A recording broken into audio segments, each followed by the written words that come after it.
Hello everyone, this is doctor Jivesh Yadav. तो next जो exam होने वाला है, ठीक है, जो BAMS BHMS या आयुष के जो विद्यार्थी हैं जो नेक्स्ट एग्ज़ाम देने वाले हैं उनके उनको ये जो एग्ज़ाम है जो हो रहा है उसके कुछ गुड पॉइंट्स कौन से हैं और कुछ बैड पॉइंट्स कौन से हैं उसको अपन यहाँ पे डिस्कस करेंगे। मतलब कौन से ऐसे चीज़ हैं जो गलत हुआ, ठीक है, और होगा स्टूडेंट्स के साथ में, और कौन से ऐसे चीज़ हैं जो एक हिसाब से अच्छे भी होंगे, तो उनके बारे में अपन यहाँ पे डिस्कस करेंगे। तो शुरू से लेकर के एंड तक वीडियो को ज़रूर देखना ताकि आपको पता चले कि आप इस जो नेक्स्ट एग्ज़ाम है उसका बैड साइड कौन सा है और गुड साइड कौन सा है। ओके, स्टार्ट करते हैं अपन लोग। सबसे पहले बात करते हैं नेक्स्ट जो एग्ज़ाम होगा उसके बैड साइड के विषय में, ठीक है, कौन सा ऐसा है जो चीज़ गलत हुआ। पहली चीज़ यहाँ पे अपन ये पॉइंट्स को अपन डिस्कस करते हैं। पहला, यूनिवर्सिटी प्रॉब्लम। अब यूनिवर्सिटी प्रॉब्लम क्या है, अब इसके बारे में अपन सबसे पहले डिस्कस करते हैं। जैसे कि एग्जाम्पल के लिए बहुत सारी यूनिवर्सिटी हैं जहाँ पे जो कोर्स है वो डीले चल रहा है। अब मान के चलो बहुत सारी यूनिवर्सिटी हैं, अब इसमें मेरे को एग्जांपल देने की ज़रूरत नहीं है, ठीक है, पर्टिकुलरली एक यूनिवर्सिटी का, बहुत सारी यूनिवर्सिटी हैं जहाँ पे क्या है जो कोर्स है वो डीले चल रहा है। अब डीले कोर्स चलने के कारण क्या है, 2017 के बैच 2016 के बैच तक के जो बच्चे हैं उन लोग एग्ज़ाम नहीं दे पाए हैं। 18 के बैच हो गए, 19 के बैच हो गए, उन लोग एग्ज़ाम नहीं दे पाए हैं। क्यों? रीज़न बिन जो यूनिवर्सिटी है वो डीले एग्ज़ाम ले रहे हैं, रिजल्ट भी डीले ला रहे हैं, ठीक है, और उनका जो एग्ज़ाम पैटर्न है वो भी सही नहीं है। मतलब प्रॉपर बहुत सारी खामियाँ हैं जिसके वजह से अभी तक यानी कि 2023 तक उनका जो है प्रॉपर फाइनल ईयर का पेपर हो जाना चाहिए था, उनका इंटर्नशिप स्टार्ट हो जाना चाहिए था, लेकिन यूनिवर्सिटी के गलती के कारण उनका एग्ज़ाम नहीं हो पाया है अभी तक। ये बहुत सारी यूनिवर्सिटी का प्रॉब्लम है, ठीक है, और उन बच्चों को अब क्या है नेक्स्ट एग्ज़ाम देना पड़ेगा। तो मैं यही चाह रहा हूँ कि NCISM एक बार प्रॉपर बता दे, ये चीज़ जो है ना डेट के ऊपर लागू ना करते हुए पर्टिकुलरली एक बैच के ऊपर लागू करे कि हाँ इस बैच के बाद के स्टूडेंट्स ये पेपर दिलाएंगे करके, ठीक है, ना कि ऐसे उन लोग नोटिफिकेशन लाएं कि अभी फ़िलहाल के लिए होम्योपैथिक में आ गया है। मैंने ऑलरेडी इसके पहले प्रीवियस वीडियो में बता दिया, और वही बहुत ज़्यादा चांसेस है कि वो आयुर्वेदिक के लिए ही रहे, पर अभी तक NCISM का ऑफिशियल साइट के ऊपर नहीं है कुछ भी। उन्होंने प्रॉपर जैसे कि 29/11/2023 से के बाद से जिन लोग भी बच्चे स्टूडेंट इंटर्नशिप ज्वाइन करेंगे उनके लिए नेक्स्ट एग्ज़ाम उन्होंने बोला है, तो ये गलत बात है। पर्टिकुलरली अगर आप ये लगा रहे हो तो ये प्रॉपर बैच के ऊपर लगाओ कि हाँ इस बैच के ऊपर जो है ये लागू होना चाहिए रूल, ओके, क्योंकि ये यूनिवर्सिटी की गलती है और यूनिवर्सिटी का जो गलती है वो स्टूडेंट्स को भुगतना पड़ रहा है, ठीक है। तो ये बहुत बड़ा प्रॉब्लम है, ये इसका बैड साइड है जो नेक्स्ट एग्ज़ाम है उसका। तो ये चीज़ स्पेशली अगर आप एग्ज़ाम कंडक्ट करा रहे हो तो ये प्रॉब्लम को भी सॉल्व करो, ओके। पहला पॉइंट ये था।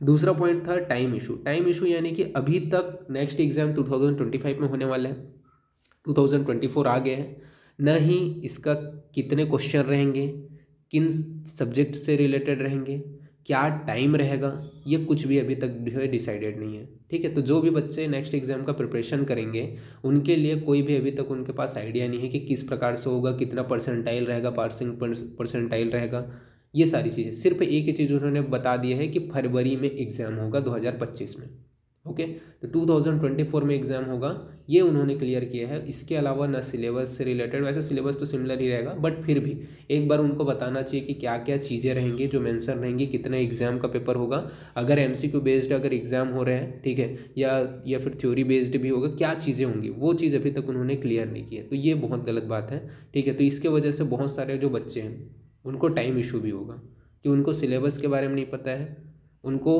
क्वेश्चन पैटर्न के बारे में नहीं पता है, उनको कट ऑफ किस प्रकार से जाने वाला है या कितना परसेंट पाना, या फिर सिंपल सी बात है कितना पासिंग परसेंटाइल होगा उसके बारे में भी कुछ नहीं पता है। वैसे वो लास्ट में पता चलता है, बट फिर भी ठीक है, पता रहता है ना कि एक एवरेज कि हाँ आप एग्जिट एग्जाम अगर दे रहे हो तो एग्जिट एग्जाम में आप मान के चलो 100 में से अगर 50 पा गए, जैसे आप अभी एग्जाम लिखते हो, ठीक है, फर्स्ट ईयर सेकंड ईयर का, तो 100 में 50 पा गए तो आप पास हो, क्वालिफाई कर लिए। तो उस टाइप का किसी भी चीज़ का अभी तक का नोटिफिकेशन आया नहीं है, तो ये चीज़ भी गलत है। इसके वजह से बच्चों को प्रिपरेशन करने में टाइम में बहुत इशू होगा, ठीक है। तो ये भी एक बैड साइड है इस साइड का। तीसरा चीज़ है गवर्नमेंट जॉब्स। तो जो लोग एग्जिट एग्ज़ाम क्वालिफाई नहीं कर पाए हैं उनको गवर्नमेंट जॉब के लिए भी उन लोग जो है एलिजिबल नहीं रहेंगे, ठीक है। एक तो पहले से गवर्नमेंट जॉब्स बहुत कम निकलते हैं इसके पोस्ट वगैरह, ठीक है, MO वगैरह के BAMS के बाद में, ऑलरेडी अनएम्प्लॉयमेंट है, ये जो है और ज़्यादा बढ़ जाएगा, ठीक है, कि गवर्नमेंट जॉब के लिए जो बच्चे हैं वो एलिजिबल नहीं हो पाएंगे, ठीक है। तो ये चीज़ भी यहाँ पे आपको देखने को मिलेगी, ये भी इसका एक बैड साइड है। तीसरा जो है प्रैक्टिस फ्यूचर प्रिपरेशन, मतलब सिंपल सी बात है, क्या होता है, एक तो प्रैक्टिस भी नहीं कर पाएंगे फ्यूचर में, क्या है उन लोग प्रैक्टिस भी नहीं कर पाएंगे बहुत सारे बच्चे। एक ऐसा रहता है कि आयुष का कोर्स करते हो तो आपके नाम के आगे डॉक्टर लिखा जाता है, ओके। अब यहाँ पे क्या है, एक इससे पहले एक रूल आया था जिसमें क्या है आप डॉक्टर भी नहीं लिख सकते जब तक आपका इंटर्नशिप कंप्लीट नहीं हो जाता।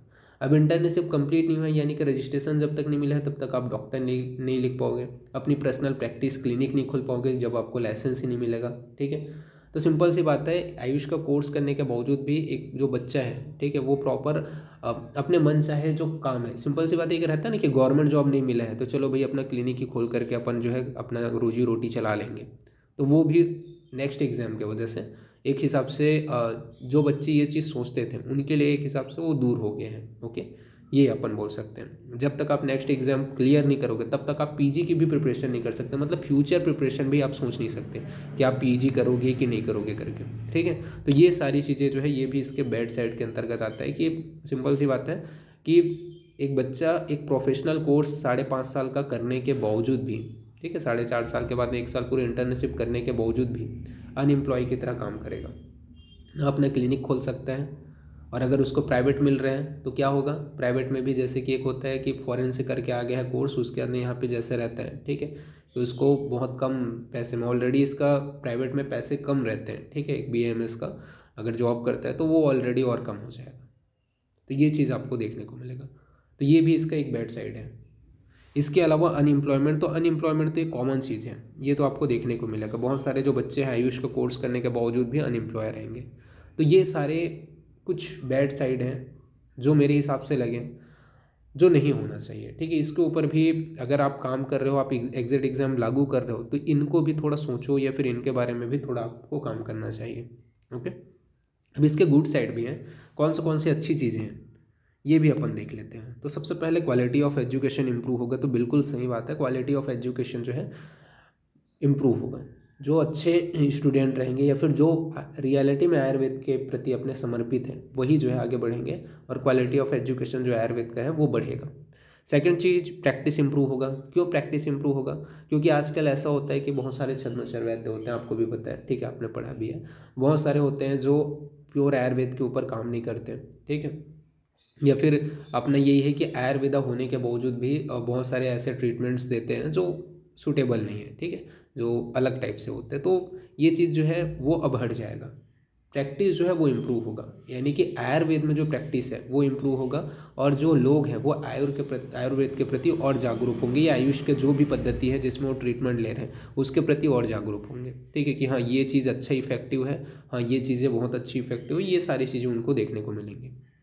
तीसरा है फ्यूचर स्कोप, तो बिल्कुल फ्यूचर स्कोप बढ़ेगा। अब बहुत सारे बच्चे बोलेंगे कि फ्यूचर स्कोप है ही नहीं करके, अब क्यों है और क्यों नहीं है ये आप समझ लेना। फ्यूचर स्कोप इस वजह से बढ़ेगा क्योंकि जो प्रैक्टिस है जब आप आयुर्वेद के ऊपर ही कर रहे हो, ठीक है, और आपका जो है पूरी चीज़ें जो है आयुर्वेद के ऊपर है, तो लोगों का ट्रस्ट आप जीत रहे हो और इन फ्यूचर लोग जो है इसके और आगे और आएंगे कि हाँ ये जो है बहुत इफेक्टिव है, ये ट्रीटमेंट आयुर्वेद का बहुत इफेक्टिव है, तो उस चीज़ की ओर उन लोग बहुत ज़्यादा आगेंगे। जैसे कि पंचकर्म बहुत ज़्यादा फेमस है, आपको भी पता है, ठीक है, पंचकर्म बहुत जगह एकदम बहुत ज़्यादा फेमस है।